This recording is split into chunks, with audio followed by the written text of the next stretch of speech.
കൂടുതൽ വാർത്തകളും വീഡിയോകളും കാണാൻ ഈ ചാനൽ സബ്സ്ക്രൈബ് ചെയ്യുക. കൂടെ ബെൽ ബട്ടൺ അമർത്തുക.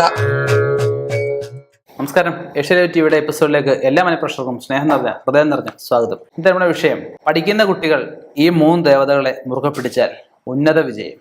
ഏത് 3 മൂർത്തികളാണ്? നമുക്കൊരു വിഷയം ഉണ്ടെങ്കിൽ 3 പേരെയാണ് നമ്മൾ പ്രധാനമായിട്ടും ആശ്രയിക്കേണ്ടത്. 3 ശക്തികളെയാണ്. ശൈവം, വൈഷ്ണവം, ശക്തയം.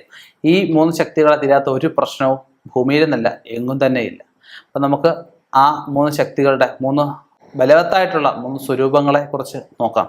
ഒന്നാമത് ലിപി സരസ്വതി ദേവി. സരസ്വതി ദേവിയെക്കാട്ടി ഒരു പടി കൂടുതൽ, സരസ്വതി ദേവിയുടെ തന്നെ ഒരു അവതാരമായിട്ട് ലിപി സരസ്വതി ദേവി എന്ന് പറഞ്ഞ ആ ഒരു അവതാരം കുറച്ചുകൂടി നന്നായിരിക്കും. പെട്ടെന്ന് ഓർമ്മശക്തി കൂടാൻ, ബുദ്ധിശക്തി ഉണ്ടാവാൻ, മറവി കുറയാൻ, സന്ദർഭോചിതമായിട്ട് പെരുമാറാൻ ഒക്കെ ആ ലിപി സരസ്വതി ദേവി പ്രാർത്ഥനയിലൂടെ, ലിപി സരസ്വതി യന്ത്രധാരണത്തിലൂടെ, ലിപി സരസ്വതി പൂജയിലൂടെ ഒക്കെ നമുക്ക് നേടിയെടുക്കാൻ പറ്റുന്നൊരു കാര്യമാണ്.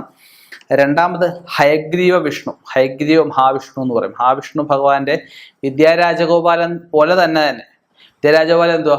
കൃഷ്ണ കൃഷ്ണ ഹരേ കൃഷ്ണ സർവജ്ഞാത്വം പ്രസീതമേ രമാരമണ വിശ്വേശ വിദ്യാമാശുപ്രശമേ.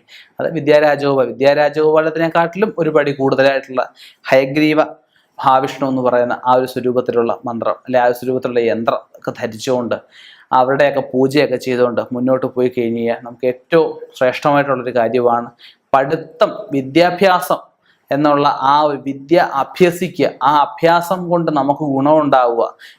എന്തിനാണ് ഇറങ്ങിത്തിരിക്കുന്നത് അത് ഇറങ്ങുന്നത് അതിൻ്റെ ഒരു പടി കൂടുതൽ കൈയടക്കി വെക്കാനുള്ളൊരു ആ സ്വഭാവം, അല്ലെ ആ ഒരു രീതിയിലുള്ളൊരു പൂജയാണ്, അല്ലെ ആ ഒരു യന്ത്രമാണത്. ധരിച്ചുകൊണ്ട് മുന്നോട്ട് പോകുന്നത് നന്നായിരിക്കും. മൂന്നാമത് യോഗ ദക്ഷിണാമൂർത്തി.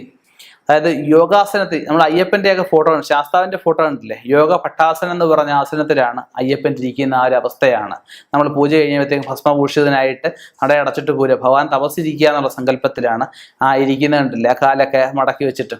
അപ്പം ആ രൂപത്തിൽ തന്നെ ഉള്ള ഒരു മൂർത്തിയാണ് യോഗ ദക്ഷിണാമൂർത്തി. അത് ശിവന്റെ ഒരു അംശമായിട്ട് തന്നെയാണ് പറയപ്പെടുന്നത്. ഇത് അദ്ദേഹത്തിനെ ഭജിക്കുന്നതുകൊണ്ട്, അല്ലെ അദ്ദേഹത്തിനെ പ്രാർത്ഥിക്കുന്നുണ്ട്, ദക്ഷിണാമൂർത്തി പൂജ ചെയ്യുന്നുണ്ട്, ദക്ഷിണാമൂർത്തി ദക്ഷിണാമൂർത്തി മന്ത്രാർച്ചനയൊക്കെ ചെയ്യുന്നുണ്ട്. ശിവക്ഷേത്രത്തിലൊക്കെ നിങ്ങൾ ചെല്ലുമ്പോൾ കണ്ടുണ്ടായിരിക്കും. അതായത് വട്ടശ്രീകോവിലുള്ള ശിവക്ഷേത്രത്തിൽ പടിഞ്ഞാറ് ഭാഗത്ത് പാർവതി, കിഴക്ക് മഹാദേവന്, തെക്ക് ഭാഗത്ത് ഗണപതി, ദക്ഷിണാമൂർത്തി സ്വരൂപത്തിലാണ് പ്രതിഷ്ഠയൊക്കെ വന്നിരിക്കുന്നത്. പ്രധാന ക്ഷേത്രങ്ങളിലൊക്കെ ഇങ്ങനെ ആയിരിക്കും. അവിടെ ചെന്ന് ദക്ഷിണാമൂർത്തിക്ക് എല്ലാവരും കാണിക്കയൊക്കെ ഇടാറുണ്ട്, അർച്ചന കഴിക്കുന്നതും. അതുപോലെ നിങ്ങളുടെ വീട്ടിലോ അല്ലെ നിശ്ചയിക്കപ്പെട്ട കർമ്മയുടെ ഇല്ലത്തോ വെച്ച് ദക്ഷിണാമൂർത്തി, യോഗ ദക്ഷിണാമൂർത്തി പൂജ കഴിച്ച് ആ യന്ത്രമൊക്കെ ധരിക്കുന്നത്. മറവി എന്ന് പറഞ്ഞൊരു കാര്യം കാണത്തില്ല. ഉഴപ്പെന്ന് പറഞ്ഞാൽ ഉഴപ്പാൻ തോന്നുകയില്ല. ഇതൊക്കെ വൃത്തിയായിട്ട് ചെയ്യുന്ന ഒരു കർമ്മിയെ കൊണ്ട് ചെയ്യിപ്പിക്കുക. തീർച്ചയായിട്ടും 3 ഒരുമിച്ച് ചെയ്യാൻ പറ്റുന്നെങ്കിൽ അവരുടെ സാമ്പത്തിക ഒരുമിച്ച് ചെയ്യുക.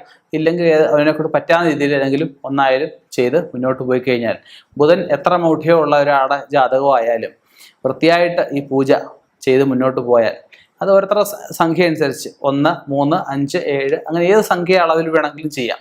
ചെയ്ത് എത്ര എത്രത്തോളം മന്ത്രം ജപിക്കുന്നു അത്രത്തോളം ഫലമായിരിക്കും പെട്ടെന്ന് നമുക്ക് അനുഭവത്തിൽ ഉണ്ടാവുന്നത്. ഇനിയും ഇതുപോലെയുള്ള വിഷയങ്ങളുമായി കണ്ടുമുട്ടാം. നിർത്തുന്നു. നന്ദി, നമസ്കാരം.